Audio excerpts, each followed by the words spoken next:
Good evening to all. Sir, am I audible? Yes, audible. Yeah, I'm Dr. Pari Kodayarasan, sir. Kodayarasan. Thank you. Thank you for your kind introduction. And respected teachers and my friends and my colleagues, I'm going to present about AIDS and neurosurgeon today. This is the work done by me for the past 18 years in neurosurgery.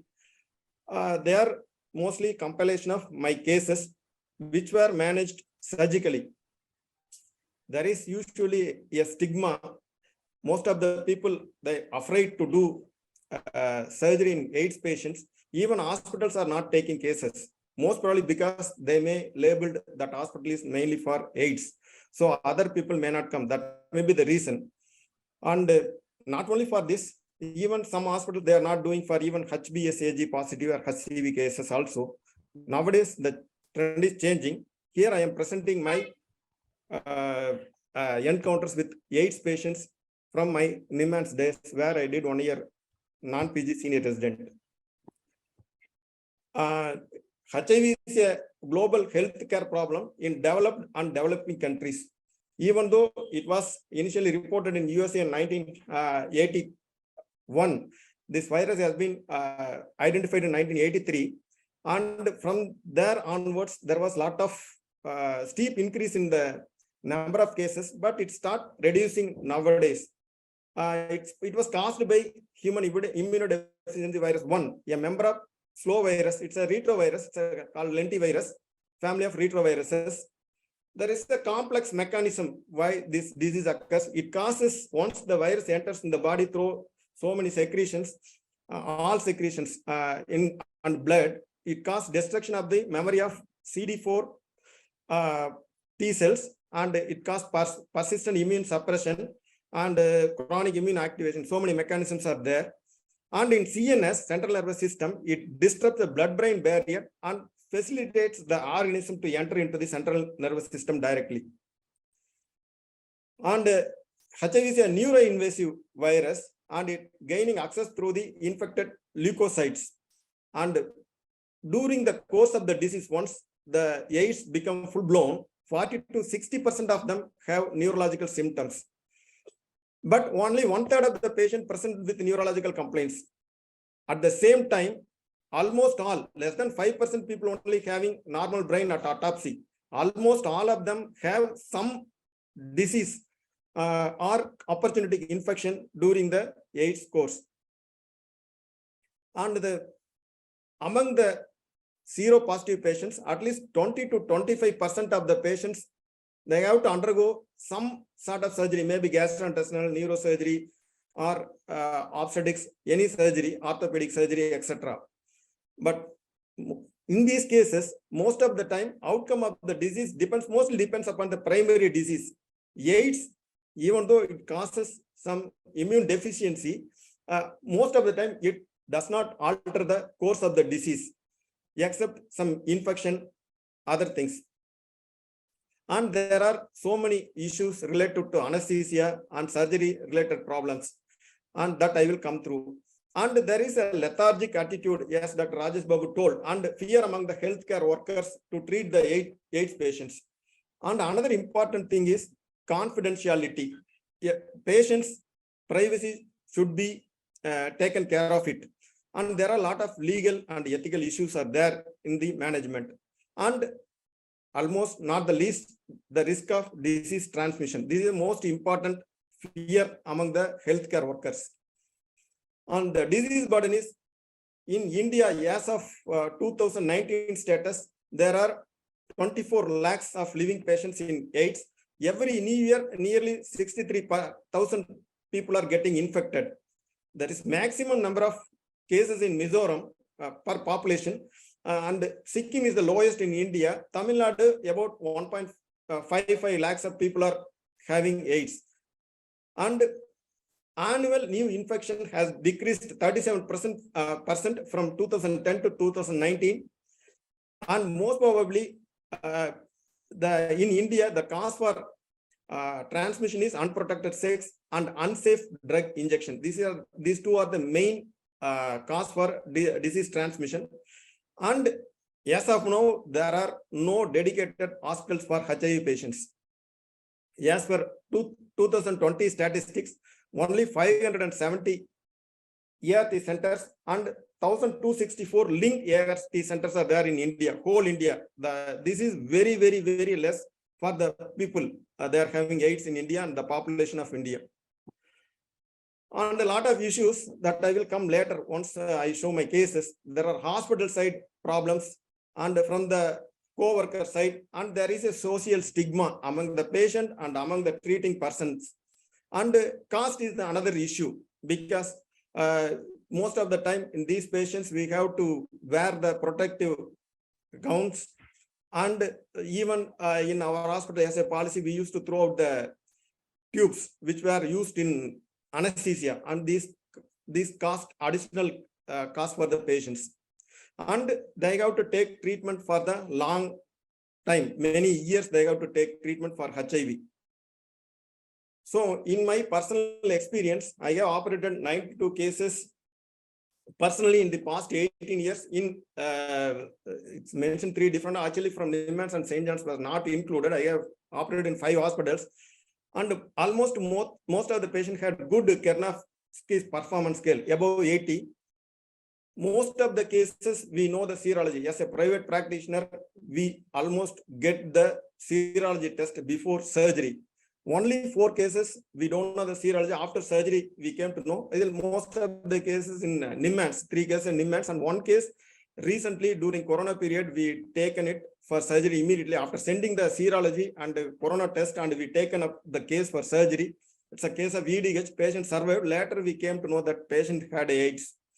And even though few patients, they know they are having AIDS, most of the time they don't want to reveal, most probably because of the social stigma. And sometimes people, they are most of the people, they are already on antiretroviral therapy. And I have managed many cases conservatively which were not included in this study. And I have operated almost all cases. Most of them are lumbar disc disease and cervical disc disease, and all sorts of cases I have done, including one aneurysm, which was managed by Dr. Gautam in our hospital. And head injury is not making a major chunk. Most of the cases are lumbar and cervical disc disease.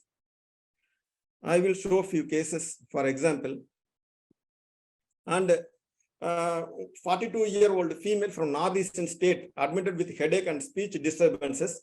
She was a known case of HIV on therapy for more than 4 years. MRI brain revealed it looks like a chronic brain abscess. She underwent surgery and the excision of abscess was done. There was no post-operative complications.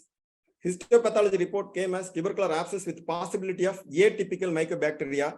She was started on ATT along with ART. She was advised to continue ART. Unfortunately, this patient was operated 10 years ago, but there was no follow-up about this patient. This is the preoperative scan, and this is axial sections. This is immediate post-operative MRI, contrast MRI. There was no abscess cavity. Patient, this is the patient. She is the one. She improved. And another case, 45-year-old male presented with seizures and headache. He is a known case of HIV. He was on ART. This also old case. I have operated some 15 years ago. It was on a New Year day, 2008. That day I have operated this fellow. His CT brain showed irregular contrast enhancing lesion in the right frontal lobe. I thought of pyogenic abscess and taken up for surgery. Histopathology report revealed toxoplasmosis, and he was given sulfonamide drug and he improved, and he is doing well till date.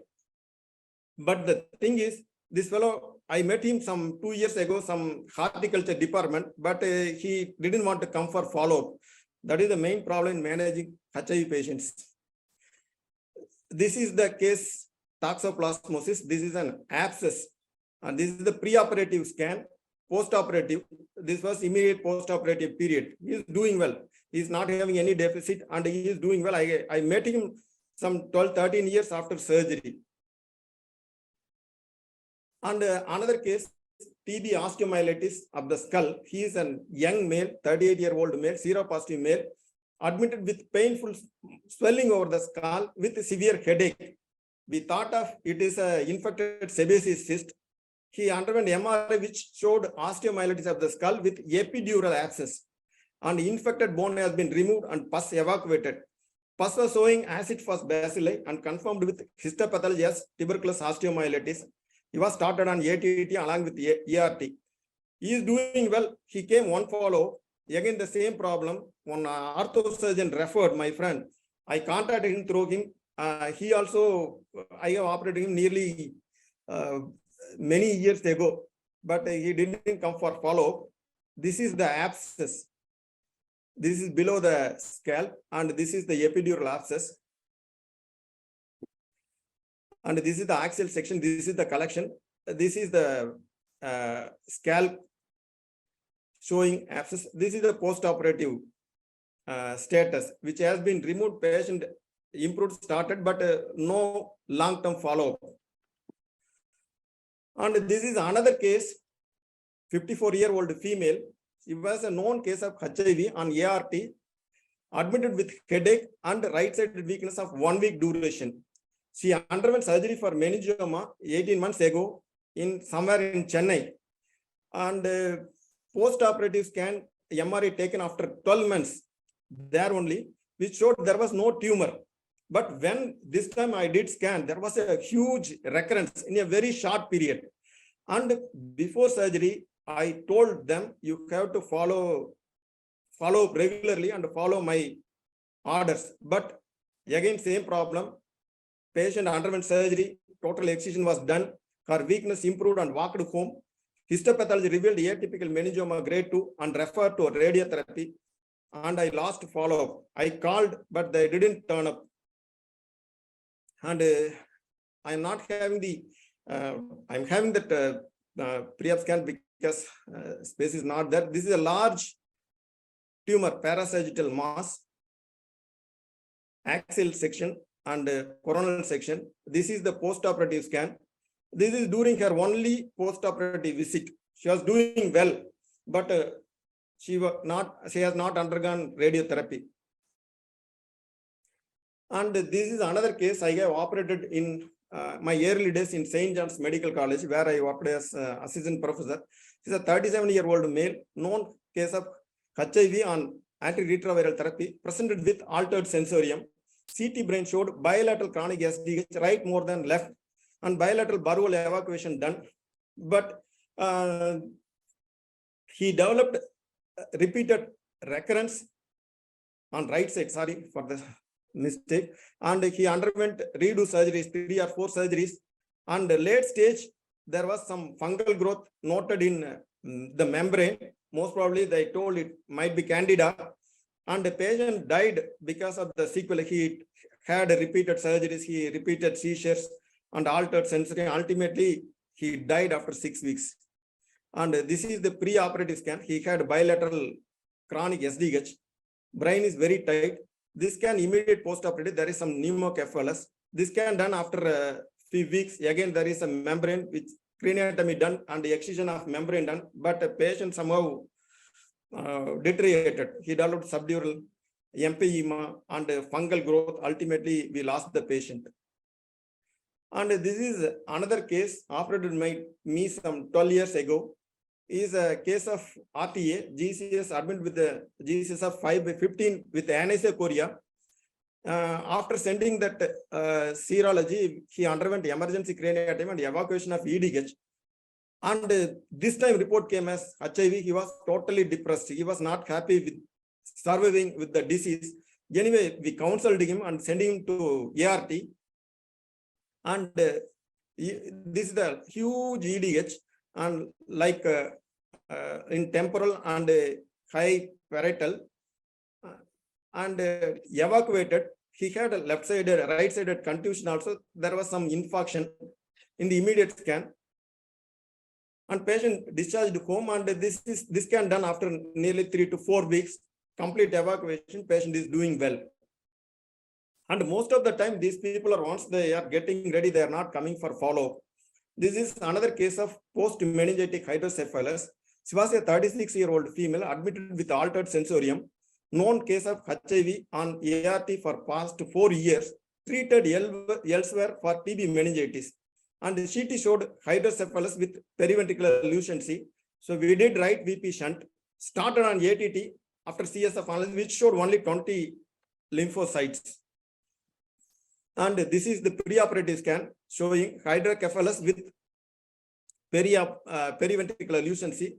This is the post-operative scan, shunt has been done, shunt in position. And this is another case of cervical spinal cord injury, 45-year-old male following RTA. He came to us with quadriparesis and the MRI showed C3-4 contusion. There was no subluxation. Recently detected HIV infection. And he underwent C3, C4 anterior cervical discectomy with fusion only.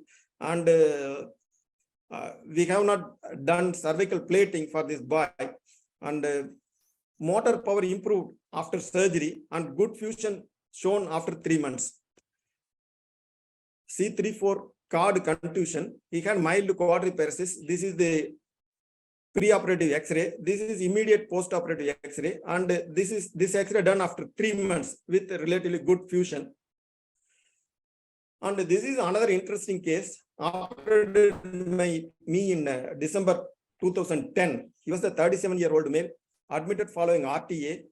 It was a known case of HIV infection on antiretroviral therapy. And CT showed frontal bone depressed fracture with basifrontal contusion. So initially, I always used to do elevate the depressed fracture and do whatever possible repair, ACF base repair and wound debridement. That only I used to do. I always replace the bone after washing thoroughly with betadine and hydrogen peroxide and saline. And the patient was discharged. This was the scan done on 8/12/2010. This is the preoperative scan. This is the basifrontal contusion, depressed fragments. And this scan done after surgery. There was some edema. Bone has been cleaned and replaced. And he went home. But after 3 weeks, he came to us with the CSF leak. This was the scan. This was 2nd January showing pneumoventriculus. And there is air in the basal cistern.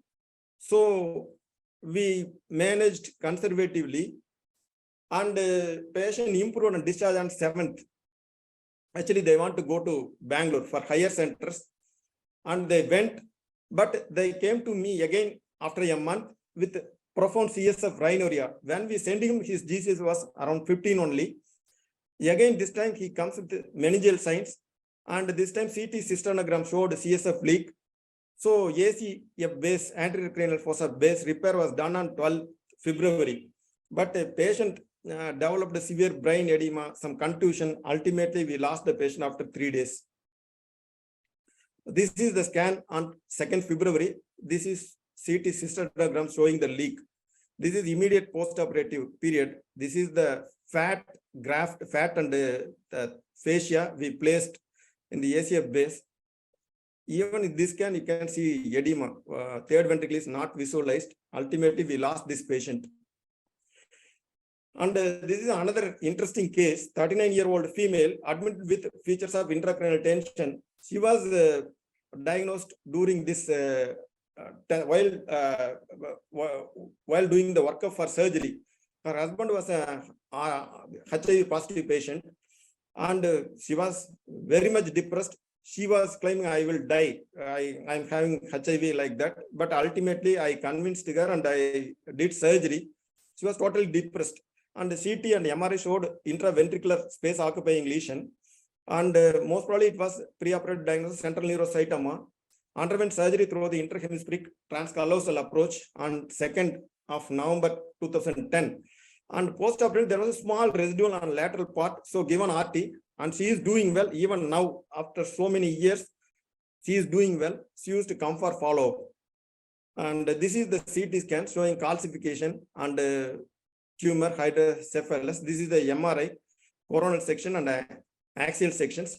This is the immediate post-operative period. There was some bleeding and the patient was not waking up immediately after surgery. So I shifted the case immediately to the scan from OT. Then only I extubated. Next day morning, patient improved. This scan done after nearly 8 years later, post RT, and small calcification is there. Otherwise, patient is fine. Even now, patient is on follow-up. Once in 2 years, like that, she used to come. This is another case. This patient is a female doctor, and she had left upper limb radiculopathy, and she was on ART, and she underwent posterior microcervical discectomy. This is the small disc, left paracentral disc at single level, no hard disc. And this is my first HIV cases operated during my non-PG senior residency at NIMHANS. In NIMHANS, routinely, they never used to do any serology test. They are not supposed to do. But this person, young person, is a known case of HIV, but he has not revealed low GCS. So multiple lesions were there. We don't know the diagnosis, so decided to operate the bigger one in the left frontal lesion, which has been operated, but it showed chronic abscess only. But he was started on ATT, patient improved and discharged.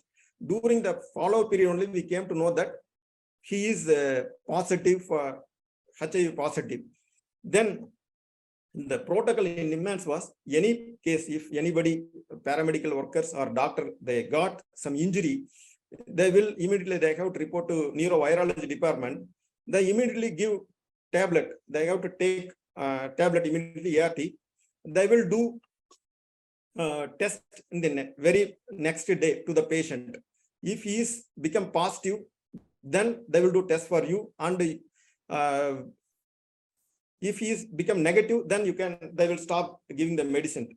It happened to me once. I have pricked and I was given, I have to take 3 days dose because it happened on a Friday evening. Luckily, that patient was not a positive one. And this is another case. He is a solitary plasmacytoma. He is a 53-year-old male bus driver on ART for 8 years, present with quadriparesis. Investigations revealed C6 vertebral body mass lesion with cord edema and quadriparesis. So I advised him corpectomy with fusion, and he underwent surgery and anterior cervical plating done. Histopathology revealed plasma cell tumor. I have advised radiotherapy or chemotherapy and referred to oncologist. But this fellow is not following the treatment. He wants to go to Chennai, Adayar, so many places, and he didn't land up anywhere. After 9 months, again, he presented with a huge mass. And this time, the person who referred to me, my mentor, sir, asked me to operate again, but I refused to operate him. I felt bad for him, but this fellow was not understanding the risk, what we are taking, and I have not treated him. I don't know what happened to him. But his scans were scary. This is the preoperative images, C6 body, contrast enhancing lesion with the compression of the cord. This is the axial section. Whole body has been converted into a mass. And this is the immediate post-operative period. The graft has been placed from right iliac bone. And this X-ray done after 9 months. There was a good fusion with the C5, and there is some not a good fusion at lower end. There was some lucencies also, but this is the MRI this time in December 2019. Huge mass. You can see that mass almost occupied everywhere. Cord is small. I don't know what happened to him. And this is another case. Recently, I have operated. He is a 48-year-old male, known case of HIV on ART for the past 4 years, admitted with seizures, and he was on irregular antiretroviral therapy. He admitted in February 2022 this year. He had multiple lesions in the brain. He was started on ATT by the physician. Along with ART, zidovudine and lamivudine was started. He was already getting, and he was started on ATT. Again, he was admitted on 29th March with altered sensorium. MRI showed increased in the size of the occipital lesion.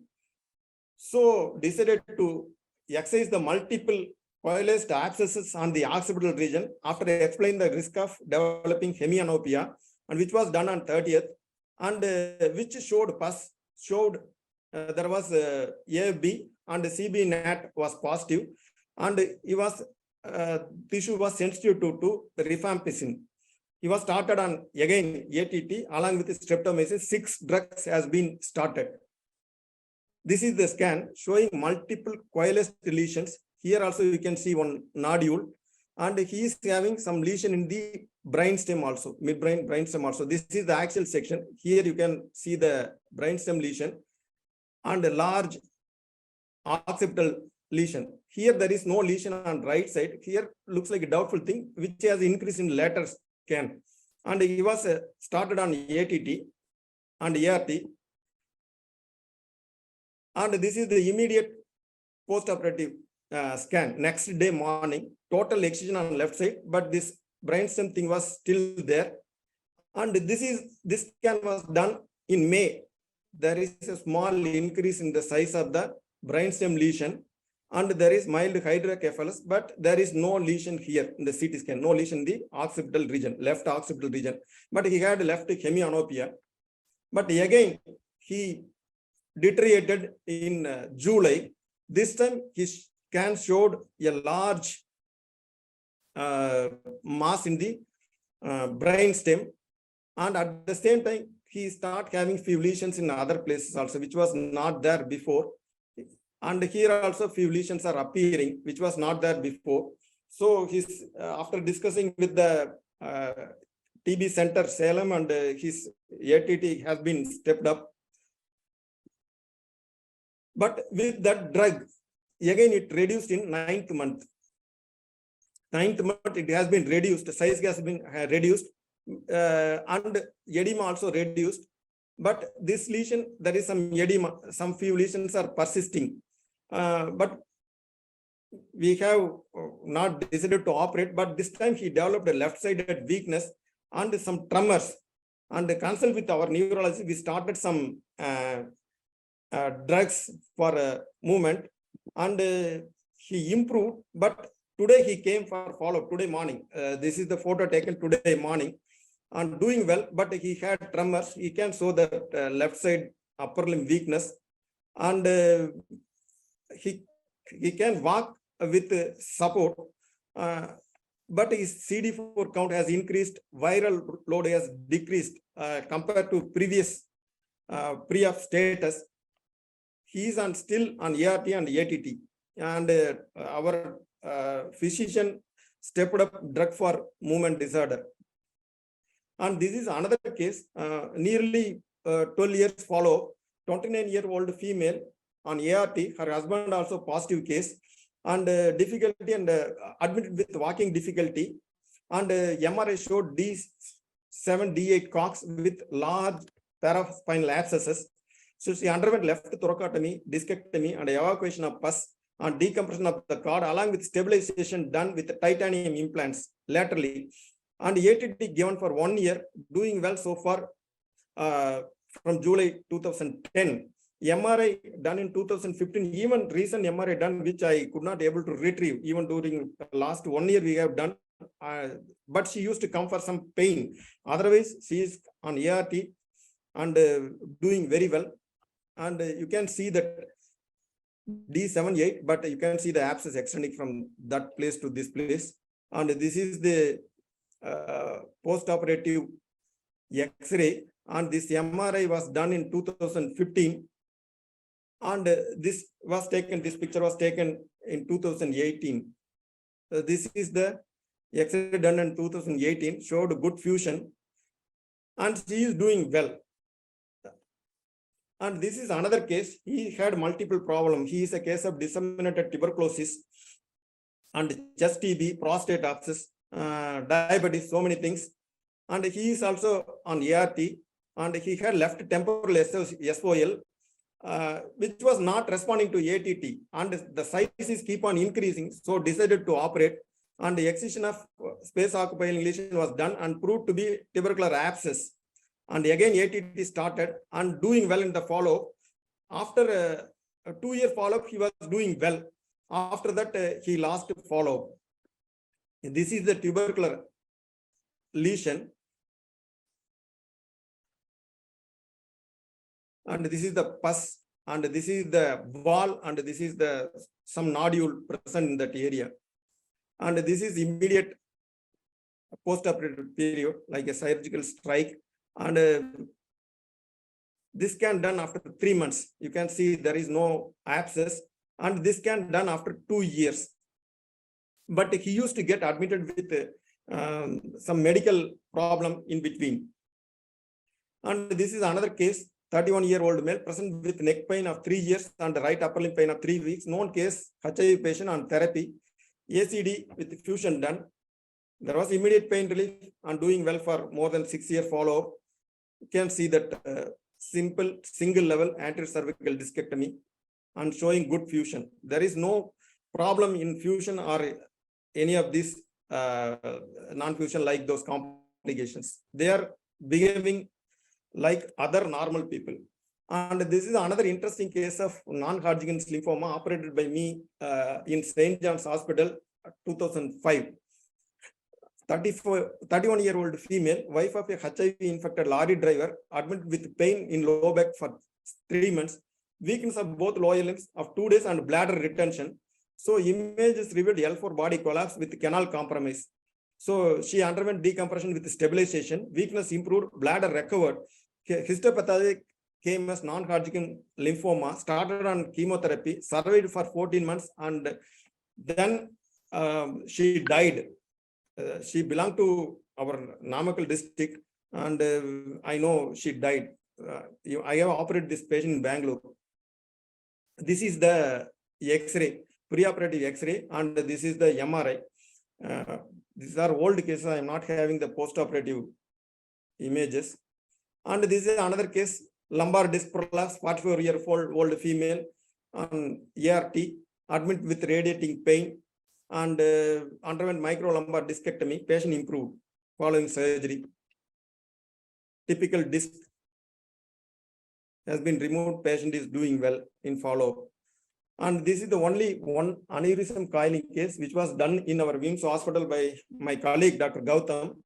30-year-old female, HIV positive, and on ART. She was also on ART. Hessen Hunt grade 2 case, ACOM aneurysm 1.5 into 0.8 millimeter, coiled on 2017. Here you can see the small aneurysm. Here we are is placing the catheter, and here totally aneurysm has been occluded, and she is doing well. Only one coil has been placed.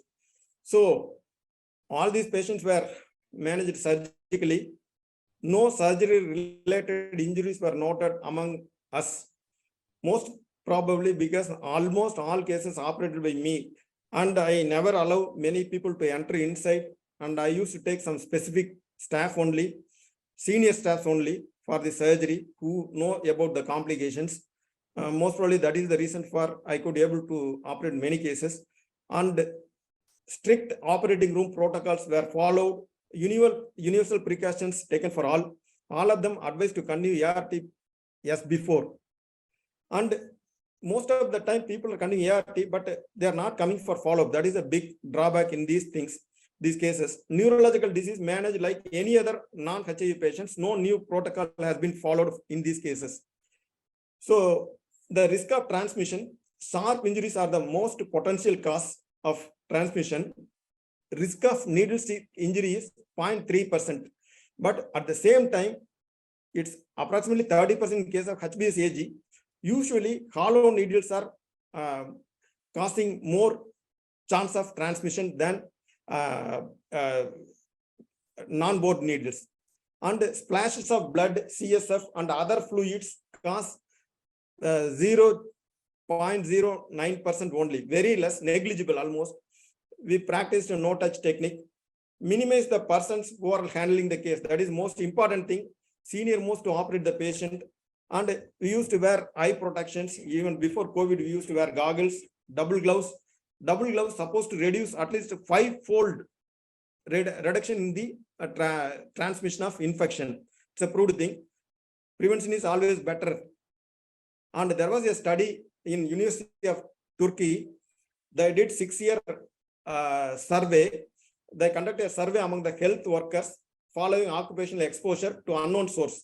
Serological tests were done immediately and repeated after 3 months. This study was conducted by Zia et al. In University of Turkey. And there were 449 incidents happened during that period, 6 years, but only they could follow only 320 patients. There was no seroconversion in any of these patients. But here, other than what we are expecting, most of the incidents happen in medical wards rather than surgical wards. And the frequent exposure is because of percutaneous injury. And most of the time, injury is due to garbage bag handling. That constitutes nearly 60%. And the second one, needle recapping, that is nearly 17%. These two are the most important culprit. And this can be avoidable. And so how to prevent? So they need sexual education, safe sex, and promotion of safe sex, and easily accessible testing center and counseling, because most of the time the problem is they hesitate to go to the counselor or testing center because of the social stigma. Their privacy should be protected. And pre and post exposure prophylaxis we have to teach and we have to give. And parental transmission is very rare through the blood product and injection. They are very, very rare nowadays. All blood products were screened thoroughly before any distributing. And perinatal care should be taken to reduce the vertical transmission from mother to baby. Occupation, only thing is we have to follow universal precautions, avoidance of needle stick injuries. And in case injury happen, immediately you have to take post-exposure prophylaxis. So what to be done? What is post-exposure prophylaxis? If there is, maybe in occupational or non-occupational settings, high-risk people can follow post-exposure prophylaxis. First dose to be taken as soon as possible. They are advising at least even in the first hour or less than 2 hours is the ideal time. They are giving tenofovir and emtricitabine plus raltegravir or dolutegravir. Some tablets they are giving. And if the person exposed to person is infected, there is no need to start these drugs. But all of them, they need antibody testing immediately and after 3 months. And immediately after injury, they have to keep their injured area under running water and wash it with soap and chlorhexidine. And they have to inform the health authority. And they start post-exposure prophylaxis. And it should be taken as soon as possible. And it's not useful after 72 hours. And the testing is baseline 12 weeks and 6 months. And in NIMHANS, usually in Central Institute, as per rule, they are not supposed to do testing for all cases. After injury, test to be done for the particular person if any injury happens. Until getting that report, ART to be taken. Once it becomes negative, they can stop giving ART to the healthcare worker. And HIV infected surgeon, if in spite of all precautions, if surgeon got infected, they have to get occupational advice. They have to modify, this is a sad thing, and limit his duties in such a way that he should not infect anyone. They can go for research activity like that. They are not supposed to work on clinical side with the patients. So there is chance for, even though it's very less, minimal, almost it was nil. Studies are showing there was not even a single case has been reported from healthcare worker to patient. Now in UK, they are allowed to continue practice as long as they adhere to antiretroviral treatment and undetectable viral load. Aim is primum non nocere. So legal issues, consent for diagnosis, always obtained from the patient before taking a sample for testing after explaining in detail. This is nowadays done in almost all private hospitals. And it's as per NABH norm, it's almost, you have to explain and get it signed from the patient. If they are refusing, we can explain and get it done. If even after that, if the person is refusing to get the test done, you cannot force him. It's not at all possible. It's not legal. Forcing them is illegal. and result cannot be disclosed to anyone without patient's permission, even with his close relatives, and written informed consent for treatment to be obtained from the patient only. Confidentiality is his right, patient's right, and obligation to treat AIDS patient. Medicine is a profession committed to the ideal of caring for the sick. Physicians cannot deny emergency care simply because of a person's disease. The inability to pay or physician's personal dislike. So they are not supposed to refuse any case in the emergency situation, and they have to take whatever may be thing. And because of the person's disease, like any seropositive illness, or because of the payment process, or physician's personal likings and dislikings. And physicians are expected to accept some personal risk, since the risk is in the nature of work with sick people who have communicable diseases. So this risk we have to take, because surgeons, we are doing surgery, we are harming, using knife, and we are cutting. If you are not surgeons, it's an offense. So we got some privilege. At the same time, we have to take some risk also. In the past, people are also accepted the risk while carrying and research. They did experiment in their own body and all in olden days. So a physician may not ethically refuse to treat a patient whose condition is within the physician's current realm of competence solely because of seropositive. We are not supposed to refuse any case because he is seropositive. So, aware the possible pathologies associated with HIV infection, limitations of imaging and technologies are available. Sometimes your images may something, ultimately pathology report may be something else. So always try alternate options for treatment other than surgery. If possible, try chemotherapy or radiotherapy. Surgery is the last resort, or minimally invasive therapy. Like in case of vertebral body tumor, you can do small true cut biopsy or something. If diagnosis is possible, you can use those things. But in case of emergency, if there is deficiency, neurological deficit, you have to do surgery. And there is some tailored approaches are required. Treat them in the same way as they are not infected. So moral responsibilities for surgeons: educate the patients, relatives, caretakers, and healthcare workers about the natural course of the disease and preventive aspects, including the disease transmission. This is most important thing. Otherwise, it's very difficult to get people to support you, assist you. And yes, I told earlier, people, most of the time, needle stick injury occurs while handling garbages and are throwing needles. So these things can be very well avoided. Educate, encourage your colleagues, and create awareness and motivate the healthcare workers to take active participation in patient management. Outcome always depends upon the general condition of the patient. If the general condition of the patient is good, most of the time they will recover. Maybe trauma or maybe elective surgery. Most of the time they are elective treatment. And the disease like glioma patients, they will deteriorate rapidly. And most of the time in most of the cases, if the CD4 count is more than 200, then only we used to take in elective cases. Out of so many cases, very few cases, like the last case I described, one brain abscess, his count was less than 150. So because they are requesting too much, they want us to do something. So we did surgery, and patient is now his count has been improved to 250. So outcome is comparable with non-HIV patients. Most of the cases, except few cases I lost, like chronic SDH and one depressed fracture. Most of the cases they are doing well. Even 10-12 years follow, they are doing well. Results are rewarding and encouraging.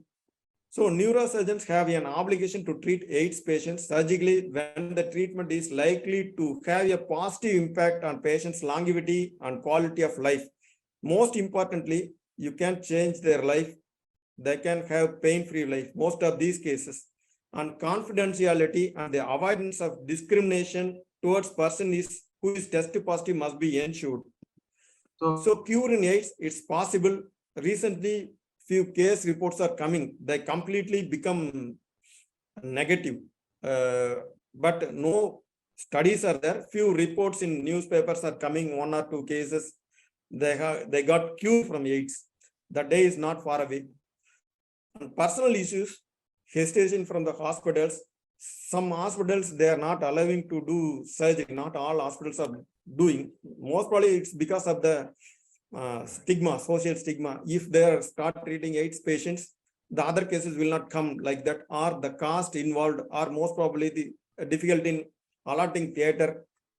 So most of the cases I have done before 2012, I have stopped almost doing HIV surgery nearly 6 years because no hospital is there to do those cases. Then for the past 5 years, again, I am doing in a different hospital, HIV patients. So fear among the workers also there, your staff nurse and room boys, all of them, anesthetists, all of them, they are afraid. And what we did in our hospital was, we are not forcing them. We are not paying them extra. We explain to them who are all volunteering, them only we take for help after explaining them with all protections. So another frustration thing was from poor cooperation from the patient side. They are not understanding the risk what we are taking to treat them. Like I mentioned that atypical meningioma lady and plasmocytoma people, they are not following. If they are at least following, we could have been happy and we could have been satisfied. And lastly, after many years, I am doing these cases. This report was on 3 days ago. I am non-reactive HIV, HBsAg, or nothing. Thank you for your kind attention. Thank you. Sir, stop share your screen, sir. So it was an exhaustive lecture by our Pari Kodayarasan. It was a big journey of so many cases, what he has done. And now we will have a discussion like that. And before starting the discussion, we will have the questions in between. So first we will have the, first of all, I like to thank today's observer for the TNNC, Dr. Vijay Kumar Munusamy. If the star is there, he can come and give few words about it. Dr. Vijay Kumar Munusamy sir available here. He is from MMC, I think.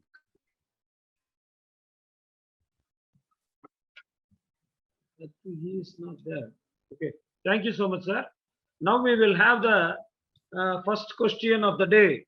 Naveen, you can show the first question on the screen. Yes, sir. I request the PGs to answer the first question in the WhatsApp itself. In the screen itself, you can, in the chat box, you can put it. Sir, is it visible, sir? It's not the screen. Screen is not visible. Only your desktop is available. No, here. Your slide is not there. No. Yeah. Yes, first question has come. It's Disappeared. Disappeared. Okay, sir. Okay, sir. I'm doing, sir. Sir, now it is coming, right, sir? First question is, HIV is a parvovirus, B adenovirus, C DNA virus, D lentivirus.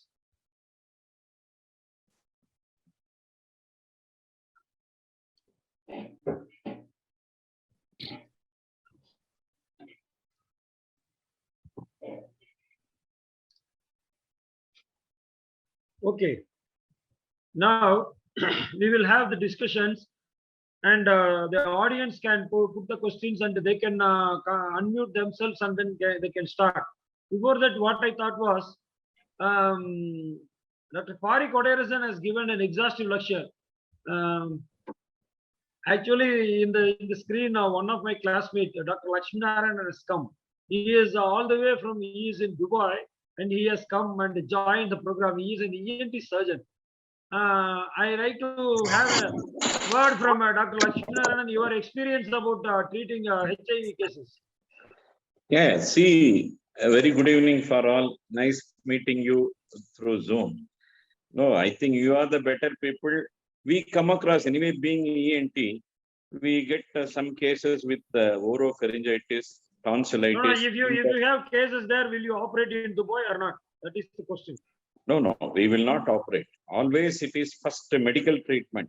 After that, only when there is no problem, we will go for the removal of organs. Otherwise, we will not do. Be safe, play safe. That too, when we are outside our country, we want to be safe people. Safety first, speed next, or safety first, rest next, like that. That is the policy. Because we are answerable not only to the patients, but also to the hospitals or institutions where we work. So too much responsibilities we have to have. That's what. So first to treat the problem. Once when the person is out of HIV or any other infectious disease, then only we'll go. Because it is not a life-saving surgery or any emergency surgery. So that is the thing. Sir, Dr. Arun Kumar, sir, Yeah. your experience about HIV. What is your experience, sir? Yeah. I like to know from you.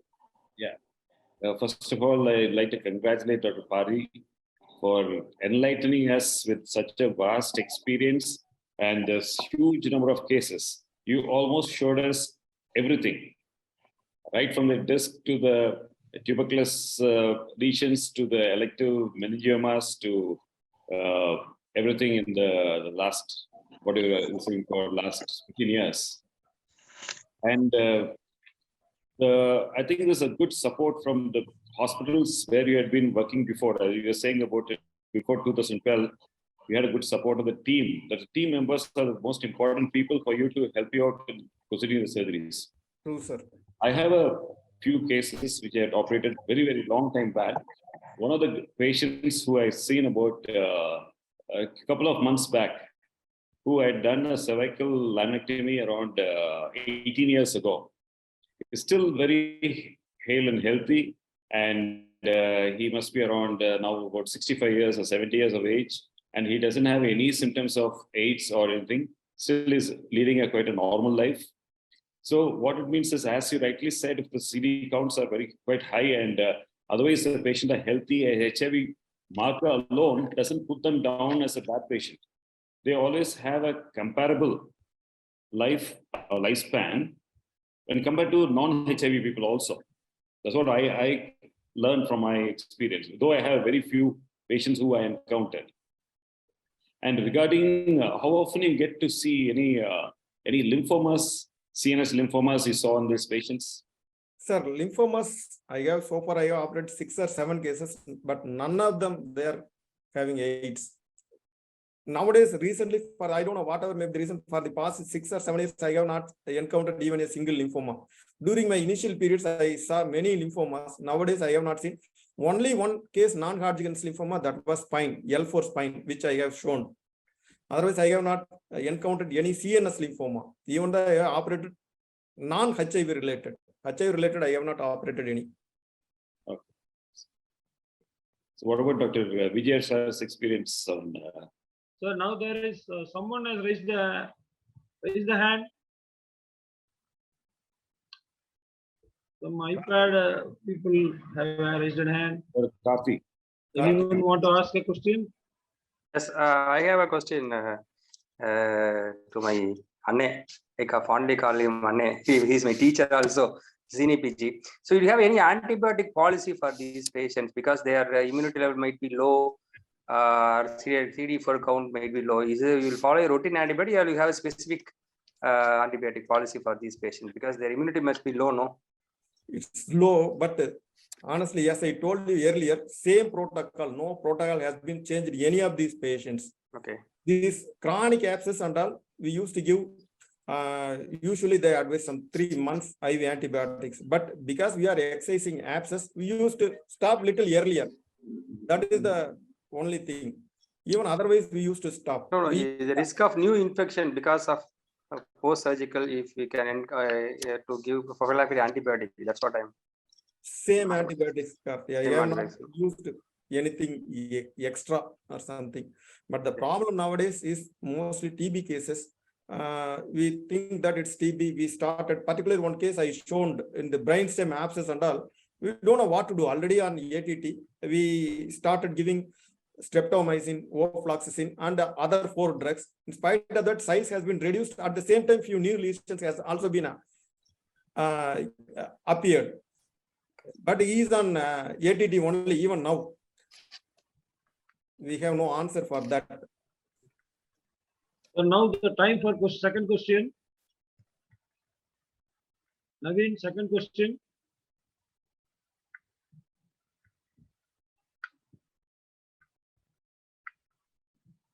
HIV first developed in which country? USA, West Africa, South Africa, Europe.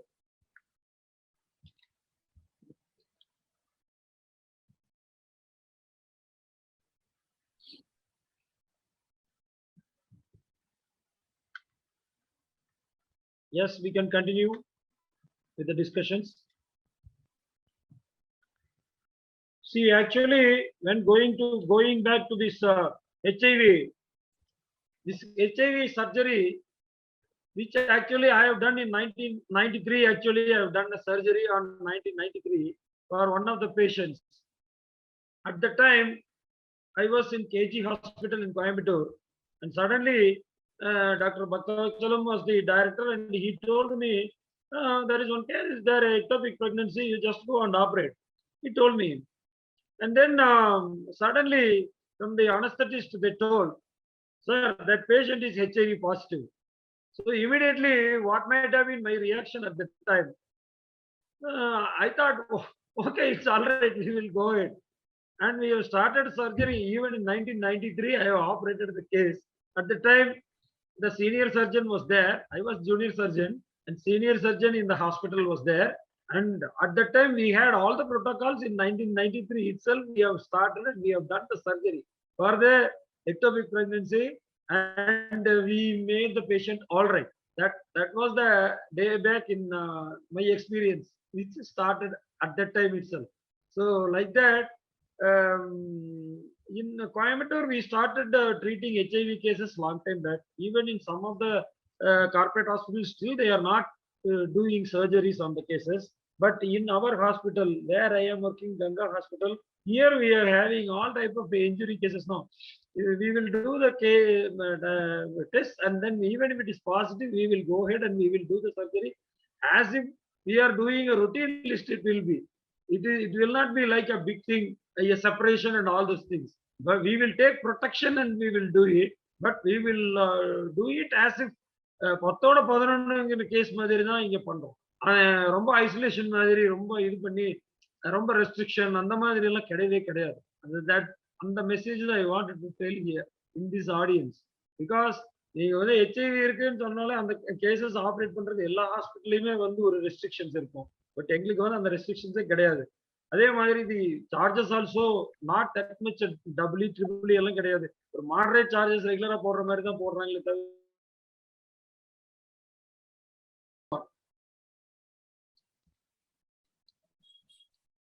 So anyone like to tell anything about more? Regarding the instruments, do you have a separate set of instruments, or you just autoclave, double autoclave? Double autoclave. I mentioned there. Usually we used to autoclave twice. And Twice. Twice, thrice, whatever number you can. And we will do this as a last case. We will not operate after this case. That is for all seropositive cases. We used to operate in the as last in the OT. After that, OT will be closed and fumigated. That's it. And nowadays we are using most of the time disposable things. And most of the cases I have done under carpet system only. Most of these cases we may charge extras only for those disposable gloves, that gowns and tubes, anesthesia tubes. There is nothing else has been charged more than that. I shall be thankful to Kurinji Hospital and Imm.Post Hospital for helping me. The government, hope the government recognizes your work in treating HIV patients. It's not Slow, possible. slow. See, you have large, huge number of cases. You Yes. haven't told me how the total number of cases. I was expecting the slide of how many total. No, HIV. immediately he told, first it was 92 cases he has put. No? Yeah. First Like, case itself. initially, In between, I could not able to do. yeah. And most probably Dr. V.G. Ramesh sir might be knowing. Most of the time, whenever I operating, I used to tell him. And this is not for anything or anything. My only worry is sometimes people will not come for follow-up. That is the only frustration thing. Otherwise, nothing else. Yes, I told you, I have not got any infection so far.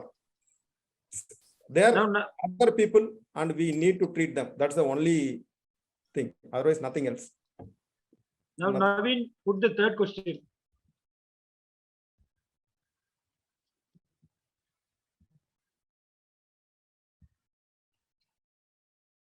Common CNS opportunistic infection in HIV, Toxoplasmosis, Cryptococcosis, Candidiasis, Mucormycosis.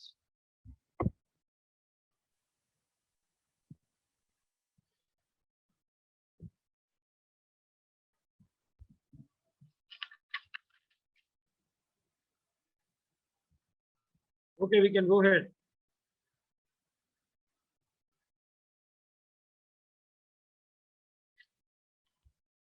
Anyone want to ask any questions? Any discussion with Okay, the Vijay, Pari? We just Easier, sir.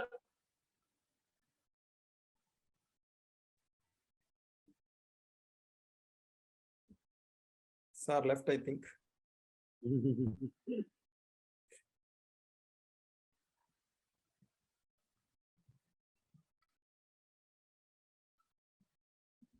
Sir, then regarding this HIV, as per the NIMHANS protocol, we are not supposed to give. I don't know about other hospitals. In our hospital, what we used to do is we will initially we used to put a small label on the bed of the patient as biohazard, and Yes, sir. In and the then file, no in no the and file. then in the file what we will do is நாங்க வேற ஒரு சூரியன் மாதிரி ஒரு சந்திரன் மாதிரி போட்டு அதை சுத்திலும் ஒரு சூரியன் மாதிரி போட்டுருவோம். அந்த மாதிரி ஒரு நட்சத்திரம் மாதிரி அடிச்சிருவோம். இந்த கேஷீட்ல ரெட் கலர்ல அடிச்சிருவோம். சோ அந்த மாதிரி அடிச்சிட்டோம்னா that is taken as a HIV case. But அது கூட வந்து அவங்க NIMHANS வர சொல்றாங்க இதெல்லாம் போடக்கூடாதுன்னு சொல்றாங்க. So அதனால I like to have the experience of other people. Ask the experience of other people how they mark the case sheets or how they put that patient's things. Sir, Ramesh sir, நீங்க ஏதாவது சொல்லுங்க sir. Thank you for allowing me to talk first. Sir என்னங்க sir நீங்களே வந்து முதல்ல பேசுங்க sir. No, actually, I mean, stunned by the enormity of Pari's experience with HIV. I didn't know that he has operated 92 cases. I don't think any single neurosurgeon can claim experience with HIV patients so many. I congratulate him on that, and I only would request him as many times to publish his experience, because unless you document, nobody will know. I think I had only one publication in this outcome of spine surgery in HIV seropositive patients. I got one publication. All this can gather all this experience with the HIV positive, and you can publish that. And I would like you to emphasize, you have to differentiate between HIV and AIDS. Not all HIV patients are AIDS. AIDS, correct. HIV seropositivity doesn't mean patient has got AIDS. So one has to differentiate these two. And the risk also is different between HIV just seropositive and active AIDS patients. And one has to nowadays, I mean, even if you don't test the HIV, better to have universal precautions like wearing double glove, avoiding direct handling of the sharp instruments, avoiding needle pricks and other things, and also avoiding wear protective goggles, everything. I mean, you have to observe universal precaution for every case, irrespective of whether they are positive or not. And I mean, as you said, I mean, Karthi has also told, we never refuse to operate on a HIV positive or AIDS patient.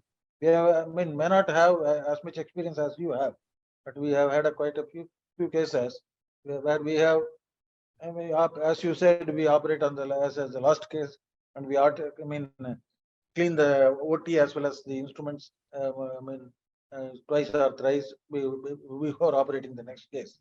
These are the things we adopt. And I mean, this is a well presented, well documented, this thing. Congratulations, Parth. Thank you, sir. I have now- presented this in Now we 2000. will put the fourth question, then you continue, sir. Fourth question.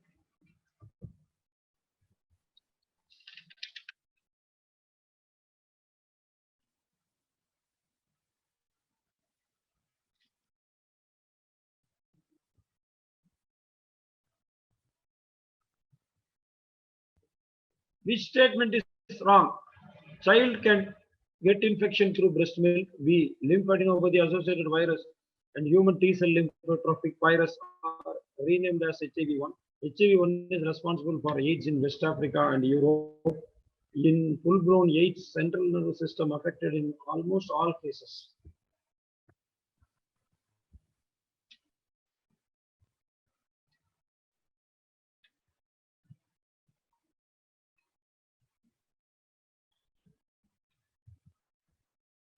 Okay, we can continue the discussion. Yes, Pari, சொல்லுங்க. Pari sir, சொல்லுங்க. Sir,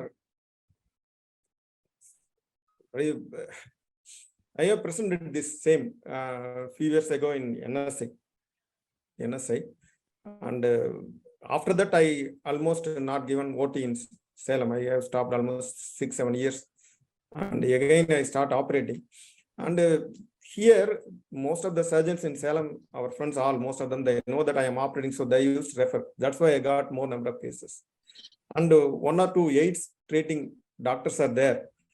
They know that I am operating, so they used to send cases to me. That's what I got more number of cases, because nobody else was there. Otherwise, even during that period, I used to send all cases to CMC Vellore. They used to operate. It's not that I am interested to operate, because nobody else is operating. So somebody has to operate. That's it, with precaution. Now is that you are having enough experience in this? We need to create some protocols. From the times we will create a protocol, and we will do what are all the precautions, and like that we will come up with a guidelines, sir, so that it will be a lesson and teaching for all the people, sir. That's what. If a patient with HIV comes, what we should do, how to proceed, and all those things. Guidelines are already there, that's sir. They are following in NIMHANS and mostly CMC Vellore also. Standard guidelines are there. They are saying was you have to practice universal precautions. That's it. And standard checklist. That's it. Their protocols are standard. And people should come out of fear. That's the only thing. That's what I believe. Guidelines are already given, and the last, whatever, my initial slide was taken from NACO guidelines, National AIDS Controls Organization guidelines are there, already there. Latest guidelines were released in July 2020. No, like that. What I'm saying is, you create a protocol, and you have to you give some guidelines. Like that, we will create in times also. We will put it and then do it. That's what I wanted to tell you. I like to have opinion from our seniors. No, it is not about guidelines or anything. Everybody actually knows the guideline for everything. And the problem is in large institutions, big institutions, central institutions like NIMHANS, large institutions like CMC Vellore, and so on. It's easy to accommodate the HIV positive patients, unlike in other private hospitals. Because even though we know that HBsAg is, although infective rate is about 30%, or it's nearly 20-30 times more than HIV, So it is a stigma that is not allowing people to practice elsewhere, outside, in smaller hospitals. True. You will see HPSAG, SCV in the hospitals, everybody is operating. Everybody, I'm sure, in a month, regularly 1 or 2 patients with HPSAG and SCV are operated in all the private hospitals and corporate hospitals throughout India or throughout this country. But when it comes to HIV, it is the social stigma or the thing that is the management things, they try not to get into the thing. You saw the protocols that every hospital has, because they're all treating HPSAG and HCV positive patient also. So only those larger institutions who have grown up very well in the past 2-3 decades or even the last half century, they are easily taking up because they don't need to worry about the stigma associated with that. That's why, and more number of professors and staff and the paramedical workers are willing to contribute towards treating HIV patients. That's what is going on. Yeah. Yes, I mentioned, sir was telling correctly, already protocols are there, but you have to Sir, know. now we will have the 5th question and then continue. Naveen, 5th question.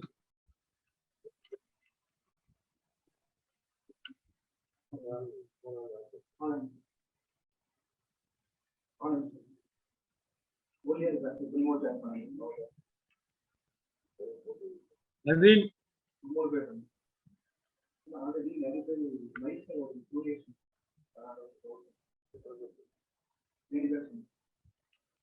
in AIDS, focal cerebral mass lesions caused by all except A. Toxoplasmosis, C. B. Cytomegalovirus, C. Cryptococcosis, D. Tuberculosis.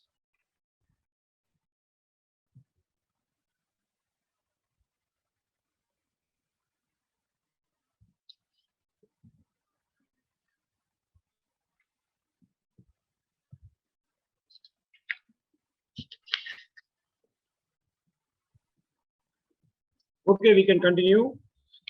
And now the 5 questions are over.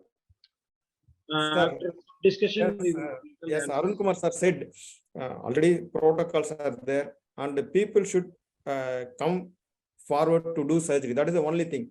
Doctors may willing to do, but at the same time, management issues are there and other healthcare workers. You need to motivate them and you cannot force them, but you cannot make them to work. That's what I told earlier. We educate them who are all willing to work for these patients without any extra amount, they can only, you can take. In that way only, so you cannot force and you have to educate them and you should tell them that these people also deserve treatment. And actually the results are really good in long run, particularly the few cases I have shown, only few cases, most of the cases, spine cases and all, they're doing very good outcome. Yeah, bone fusion, whatever may we think, long-term results, they are having good bone fusion and almost cure from TB. These things I am observing. Even brain abscess, they're doing very well. Like other patients. I have operated few glioma patients also. They also survived grade 3 or 4 patients, which I could not show. Actually, I forgot to include. And they survived after radiotherapy. And like other patients only. No special protocol was followed in these patients. I agree with Pari and Dr. Arun Kumar. We need to adapt universal precautions. Now, thanks to the COVID pandemic, I think everybody has started adopting universal precautions even for other surgeries. So, I mean, even for other cases. So, I think the same practice should continue. And as Pari has repeatedly told, reluctance on the part of the medical personnel to treat such patients, HIV positive patients, should be, should be removed. That's the only thing. That awareness of or educating the medical personnel and paramedical personnel regarding this. The scare, because of the scare caused by this virus should be removed. I think that's the only way. I think precautions, standard protocol as we can do it, but it will be the same as repetition of what others have told. I think is my view. Yes, Dr. Arun Kumar sir told, sometimes you can see the patient's results, it make you feel really happy. He met one patient after 18 years, one laminectomy patient, like that same thing happened. That toxoplasmosis patient I operated, he never come for any follow. And I went to some horticulture department to collect that honeybee box. That time that fellow was there, he was working there. I don't know, he's working there. He himself introduced and came to me and he talked to me. He's doing very well and he's taking ART. He was happy, but at the same time, I told him, you come and get a scan. He didn't turn up. That is the thing. But most of them, they're doing well, except very few people. And yes, I told that bus conductor who had plasmacytoma, I told him before surgery, I will do surgery, but you have to follow the protocol. But he didn't turn up. I referred to radiotherapist, oncologist. He himself convinced. Then again, he went to so many hospitals. I don't know, even our sir, he called me and Pari, can you operate again? I told sir, it's already risky. I already operated, put plate, and operating is very risky and he is not cooperating. Then what is the fun of taking risk for that patient? That is the frustration sometimes. Even for that another atypical meningioma lady, I told her attender, you should follow the protocol. You need to undergo radiotherapy. Everything he said yes before surgery. But obviously he didn't turn up. Otherwise, most of the patients, they are coming.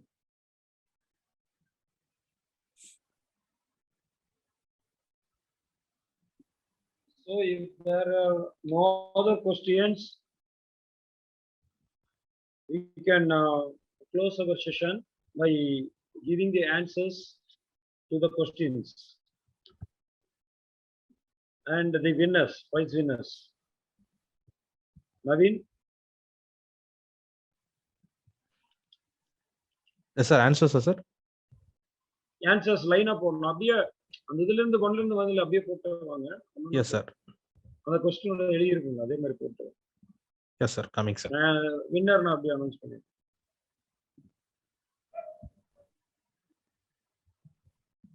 Yes, sir.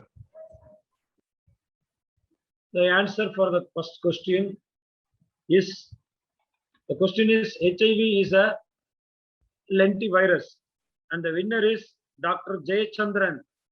Is Jayachandran available there? Yes, sir. Yes, sir. You are from which institution? Sir, Tirunelveli Medical College. Oh, very nice. Congratulations. Congratulations. Thank you, sir. Now for the second question, HIV first detected in which country? The answer is USA and the answer was given by the name Ram Kumar. It's available. He is available. Yes, sir. You are from which college? Sir, I'm from Calicut Medical College, sir. Oh, very nice. Calicut. What is your correct name? Ram Kumar, sir. Yes, Ram Kumar. இல்ல S கடைசியில் போட்டுருந்தீங்க அதனால தான் கேட்டேன். Yes, sir. S ராம்குமாரா? சரி சரி. இல்ல ராம்குமார் எப்படி? Okay, okay, it's all right. Okay. Then for the third question, commonest CNS opportunistic infection in HIV is Toxoplasmosis. The winner is Nagavishnu. Yes, sir. Nagavishnu available? Yes, sir. You are from which college? Tirunelveli Medical College, sir. Oh, Tirunelveli Medical College, very good winners. Very nice. Excellent. Thank you, sir. Congratulations. Thank you, sir. நீங்க ப்ரீவியஸ்ல கூட நீங்க ஜெயிச்சிருக்கீங்கன்னு நினைக்கிறீங்களா? Yes, sir. நாளைக்கு நாளையுமே ஒரு பைசா. Very great. நல்லா படிங்க. Thank you, sir. So for the fourth question, and also you attend this endoscopic workshop on 30th. நீங்க permission வாங்கிட்டு ஜாயின் பண்ணிக்கோங்க. ரெஜிஸ்ட்ரேஷன் ஃபீ பே பண்றது இருக்குன்னா நீங்க வந்து கம்பல்சரியா வருவீங்க அப்படிங்கறதுக்காக. நீங்க வந்ததுக்கு அப்புறம் அங்க 2000 ரூபாய் திருப்பி கொடுத்துருவோம். 2000 ரூபாய் போட்டுருக்கேன்னு பயந்துக்க வேண்டாம். Okay, sir. So for fourth question, the answer is, which statement is wrong? This is the wrong answer, and the child can get infection through the breast milk. The lymphadenopathy associated virus and the human T-cell lymphotrophic virus are renamed as HIV-1, and in full-blown AIDS, central nervous system affected in almost all patients. Which is not there is HIV-1 is responsible for AIDS in West Africa and Europe. That is the answer. And the winner is once again the Ramkumar S. S. Ramkumar is the winner. So Ramkumar winning 2 prizes. Congratulations. Ramkumar, come on. Thank you, sir. Are you here? Yes, sir. Thank you, sir. You can show your video now. What is there? You're not coming in the video. Okay. Now for the 5th question. In AIDS, focal cerebral mass lesions caused by all except. The answer is cytomegalovirus. And the winner is Christy Bernard. Christy Bernard available? Christy Bernard, Yes, sir, available, sir. you are from? Sir, I'm from Stanley Medical College, Chennai, sir. Very nice. Previous one, நீங்க ஜெயிச்சிருக்கீங்கன்னு நினைக்கிறீங்களா? Yes, sir. ஜெயிச்சிருக்கேன்.